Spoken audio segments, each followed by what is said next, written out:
going to have a question from Debbie Crouch. Hi, thank you. Again, I'm from the Vanderburg United Methodist Church. So what would you say to people in your congregation who might say, I'm not racist, and I don't know anybody in my church who's racist?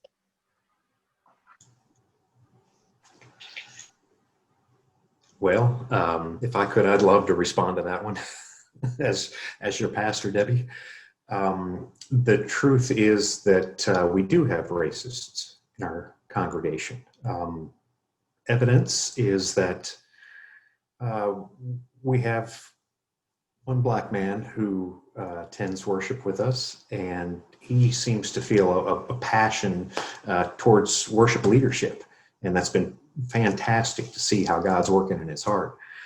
So we've had him read scripture and do various other things in terms of leading worship, and have had somebody call our secretary from a blocked number and ask when he was going to be helping out again,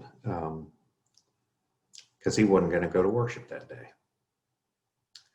So we absolutely do have blatant racists in our church. I can't speak for anybody else's.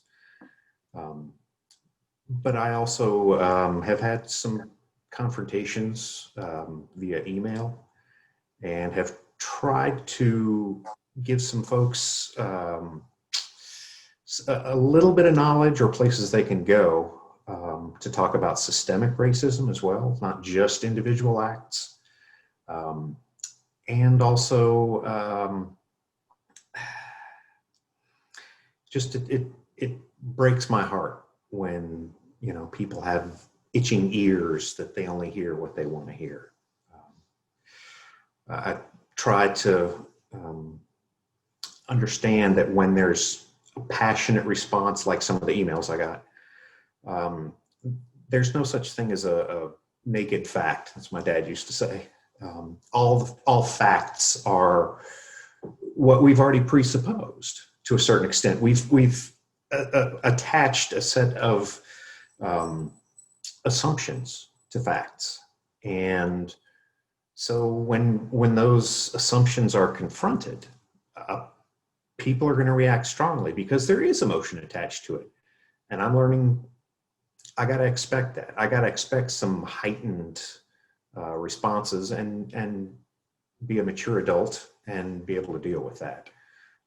And then start talking about the sin of racism. Thank you, Pastor Tom. Pastor Byron Wicker, would you mind also providing a response? Sure. I think if I got the question correct, is what would you say to somebody who doesn't believe they have racism within their church community? Is that the question I'm trying to answer?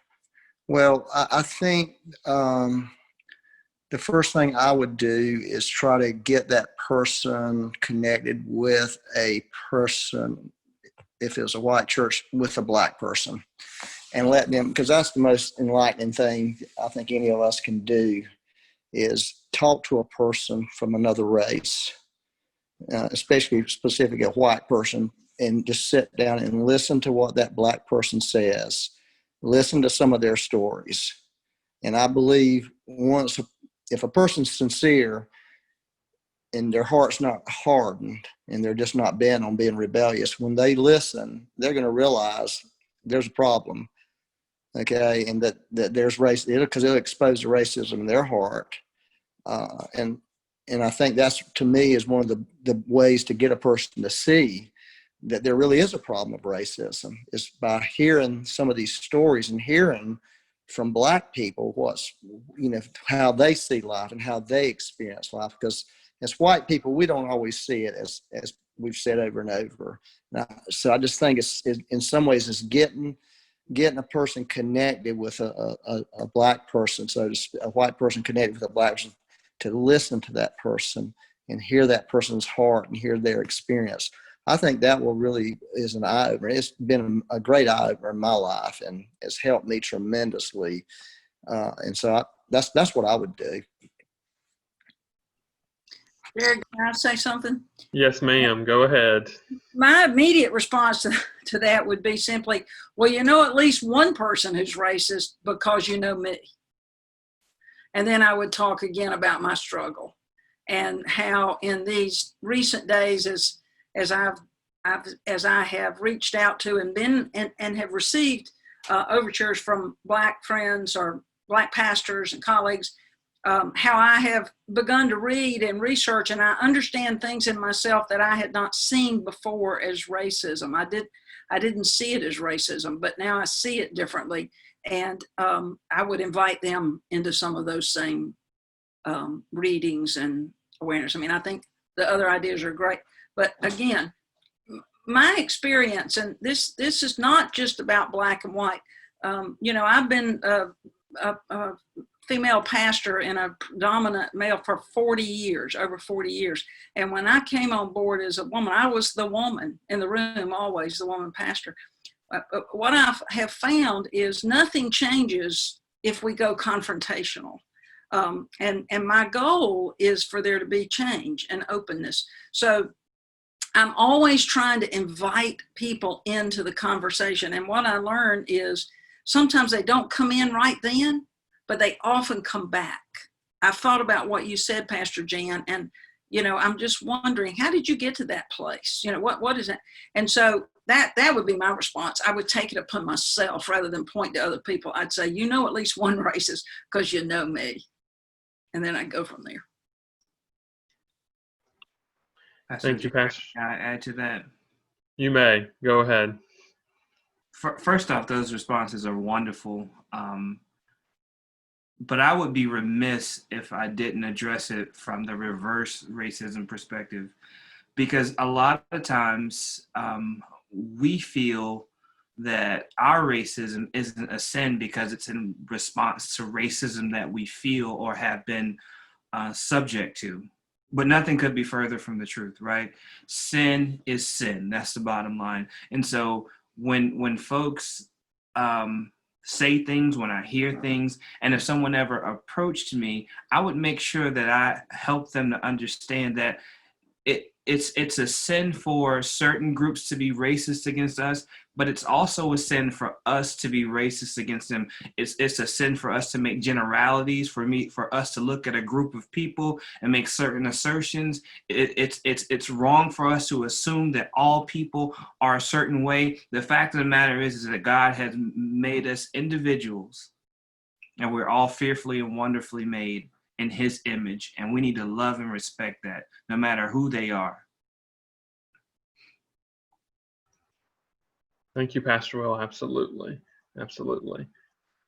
I'm still open to more questions. If there are any more questions, if you want to send me a message, does anybody else have a question that they would like to ask? Sister Glorietta, were you raising your hand? Or, oh no, you're not. Okay.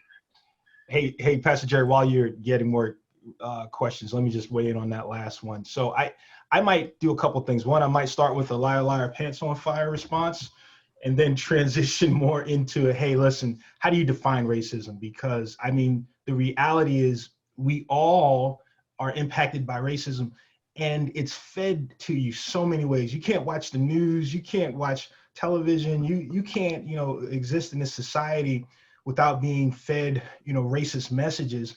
And you got to consciously work to constantly filter and resist those out. I think the reality is it's just not always obvious. So a lot of things that we just assume are even, positive things. You hear a lot of people say, oh, some of the stereotypes that we have. You see a Chinese person, they're good at math, right? Because, they really are. And we think that's positive, right? There's so many different subtle ways that we end up absorbing this stuff, and we just have to be conscious of it. And I think part of the challenge is it is possible for you to be a good person and still wrestle with sin and struggle with these things. And I think sometimes we think racist, we think Ku Klux Klan, fire burning, all of this, and if that's what that is, and that's not me, and that's not what we're saying. We're just saying that, hey, there's sin comes in all different, forms. And the reality is you can still be a good person and wrestle with this. In fact, we all do, because it's pushed so hard on us. And so I think the first step is acknowledging that we have a problem, right? And I think God helps us with that to grow from there. Yeah, and one more thing to follow up on that is so good, Pastor Lawrence, is this notion that if we can get away from racist always being a noun and sometimes use it as an adjective, because then we can say to a person, we may not feel that we're racist, but we all do racist things. And that invites people in to consider themselves too. Yeah. Can I throw something in? This whole conversation, and this wouldn't be good for tonight, but it started making me think, like, when you were talking, Pastor Lawrence, about that woman who said she wants to go to a church where she doesn't have to feel like she has to be white or act, or I don't know what she would, that kind of thing. But I think we also need to get to a place where we kind of understand and respect differences too. Remember, we were talking about how long this should be, and I was like coming from my perspective of can't be over an hour, people will just shut it off. And you're like, are you kidding me? My wife just did one for 3 hours and it was great, So I think like that's something that we should be exploring too. How do we respectfully understand differences in culture? I don't know, so that we're not trying to meld ourselves. I don't know. Am I wrong? I don't know. Maybe a conversation for. I don't think you're wrong at all. And I don't want to belabor the point, but I'll just add this last thing really quickly, is that what I've been doing is going to intentionally build bridges. So I've been going to other churches outside of my church service times, specifically the white churches, just so that we can build fellowship and connection. And one of the things I found is that people immediately respond to me, especially because I'm a big Black guy and I'm the only one there.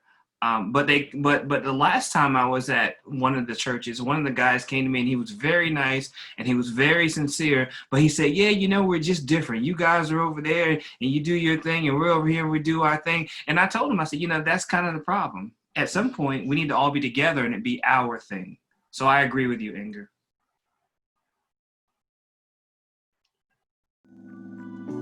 Thanks, Pastor Will, and everybody for your answers there.